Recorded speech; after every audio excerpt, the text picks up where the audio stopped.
Ukrainian jet strike Russian dam and the sky split open.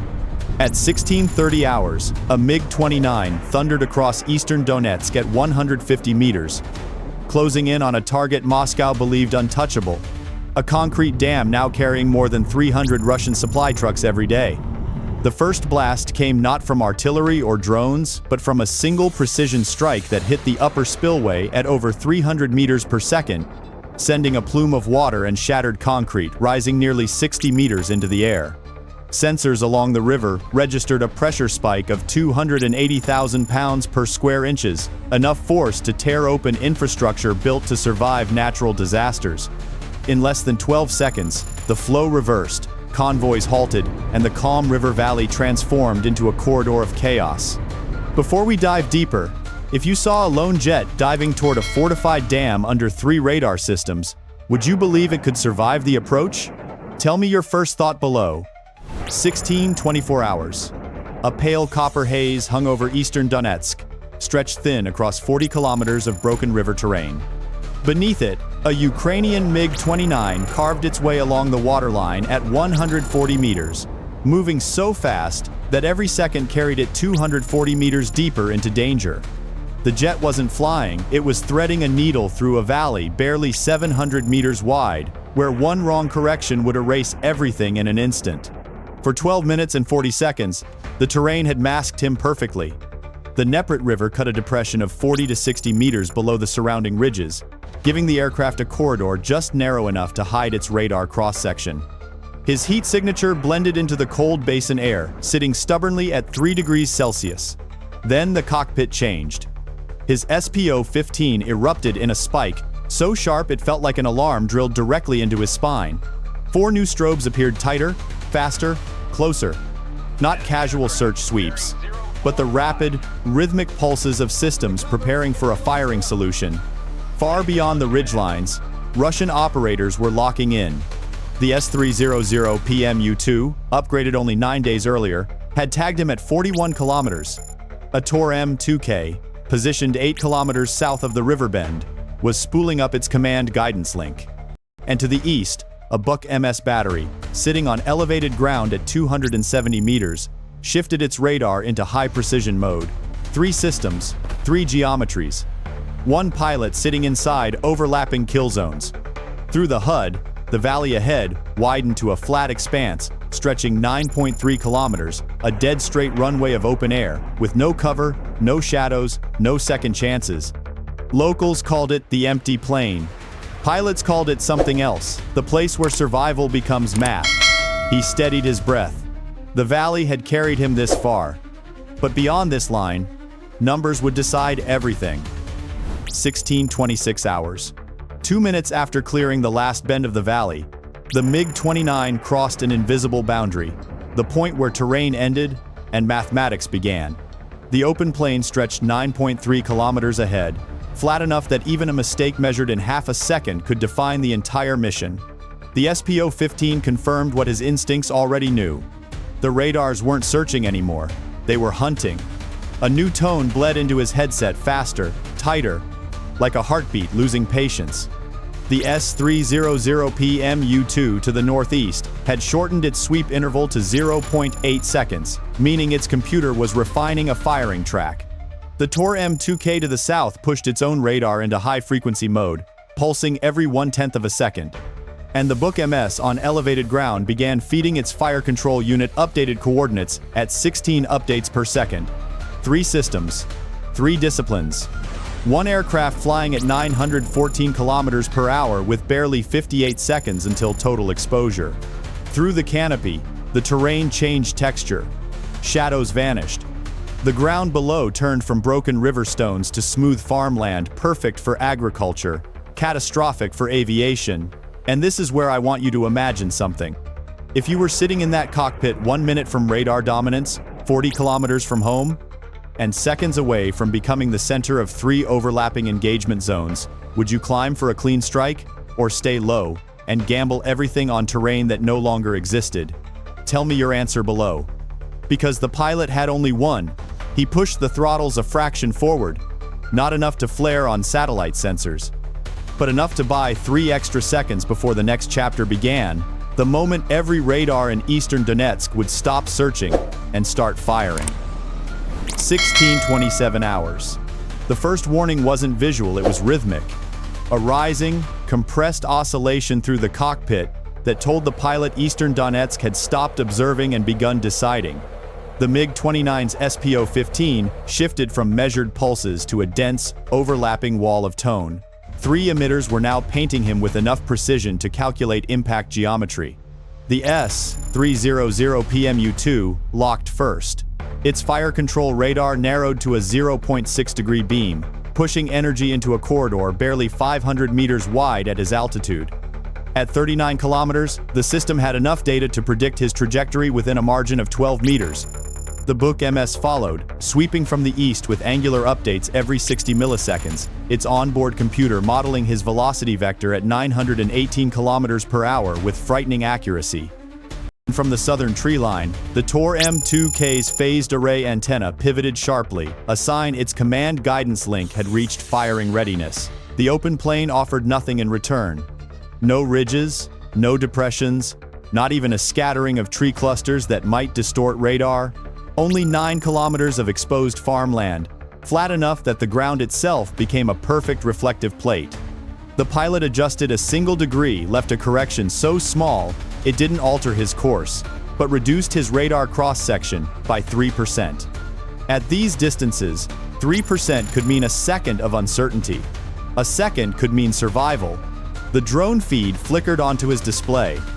The dam lay 8.7 kilometers ahead, its northern roadway glowing with thermal signatures from sunlight stored through the day.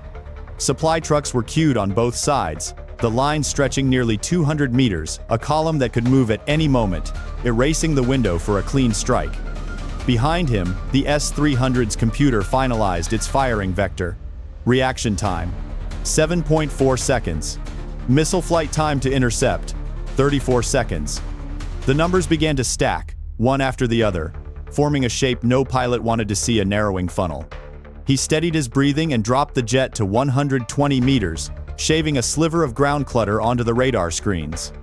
The plane ahead remained mercilessly open, but the edge of the firing envelopes was approaching with mathematical inevitability. The next minute would shift the mission from navigation to survival. 16:28 hours. The plane was no longer a stretch of farmland. It had become a firing lane, a corridor where every kilometer erased another layer of safety. The MiG-29 held 120 meters, flying so fast that each second carried it 253 meters closer to overlapping threat envelopes. The distance to the dam had dropped to 7.4 kilometers, but the distance to the first missile launch was dropping even faster. The S-300PMU-2 broke silence first.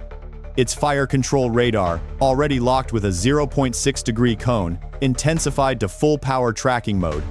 The waveform reading on the MiG's SPO-15 shifted into a continuous stream, the unmistakable signature of a pre-launch solution. The system's onboard computer had refined his course to a projected window just 9 meters wide. In the language of air defense, that meant ready. At the same moment, the Buk MS finished its angular roll, stabilizing its scan at 16 Hz. From that position, the battery could model not just the MiG's current velocity, 918 kilometers per hour, but its predicted altitude in the next 6 seconds. The Tor M2K, closest of the 3 systems, had completed its warm-up cycle and shifted into engagement geometry. Its command guidance loop updated every 0.1 seconds, ready to chase any maneuver. The SPO-15's display now resembled a wheel of angry light strobes overlapping, frequencies tightening, warnings doubling in intensity. In the pilot's headset, the tone deepened into a solid, unwavering howl. The kind of sound that meant probability had replaced possibility. The landscape below blurred into sheets of color: wheat fields, irrigation ditches, a line of utility poles flashing past at 40-meter intervals. The MiG threaded between them, with margins so thin the wings seemed to slice the air in halves. Then, 13 seconds later, the envelope closed. All 3 systems had reached firing authority. What happened next would determine whether the hammer ever left his aircraft, or whether the plane claimed him first. 16 hours, 28 minutes, and 14 seconds hours. 13 seconds after all three systems reached firing authority, the air around the MiG-29 seemed to harden. Not physically, but mathematically.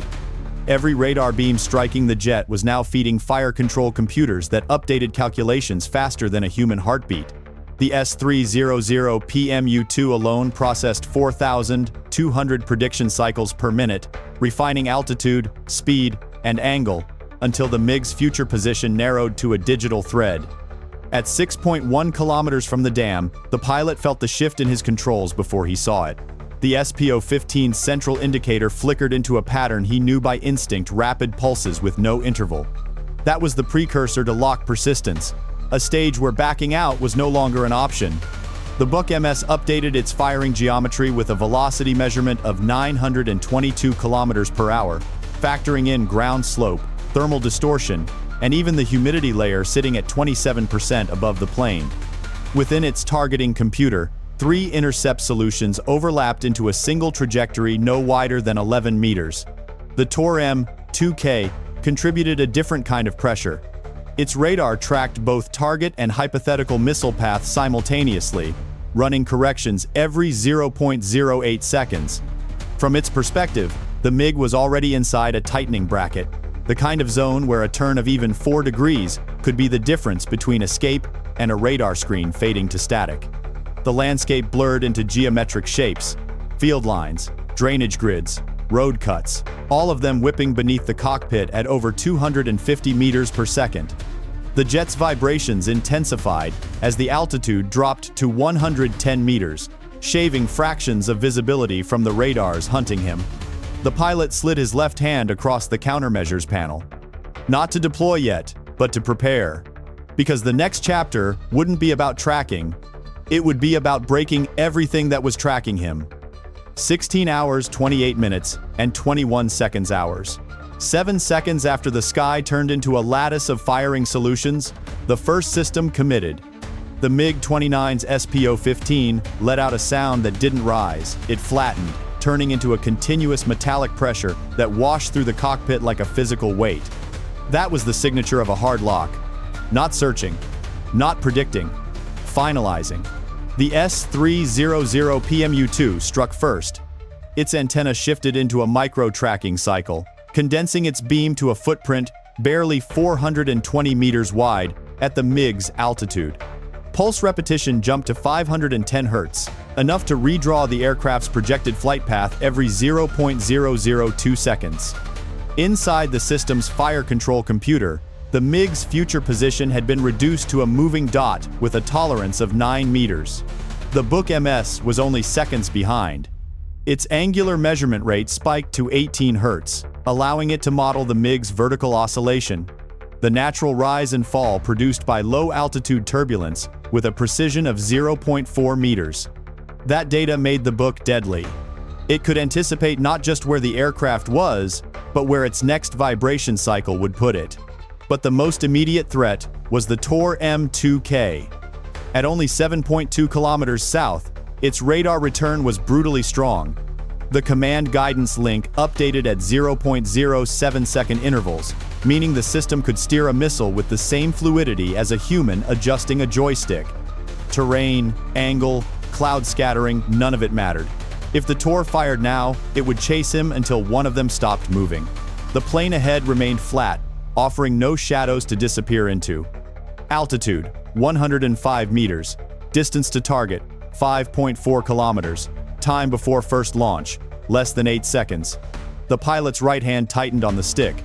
His left hovered over countermeasures, because the next breath would decide whether he attacked or whether the radars did. When the echoes finally faded, the dam existed only as a broken silhouette, a structure split open by precision, timing, and a pilot who refused to yield to the math stacked against him.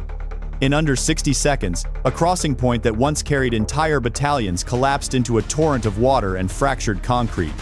Supply routes stretched, timelines snapped, and the battlefield shifted in ways no radar operator had calculated. The MiG-29, battered, fuel-starved, but still flying, disappeared back into the western haze, leaving behind a breach that would reshape movements for days, maybe weeks. One aircraft, one window of opportunity. One decision that rewired an entire front line.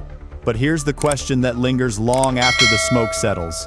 If you were the one watching that opening, would you have taken the shot? Share your thoughts below. Your answer might say more than you think.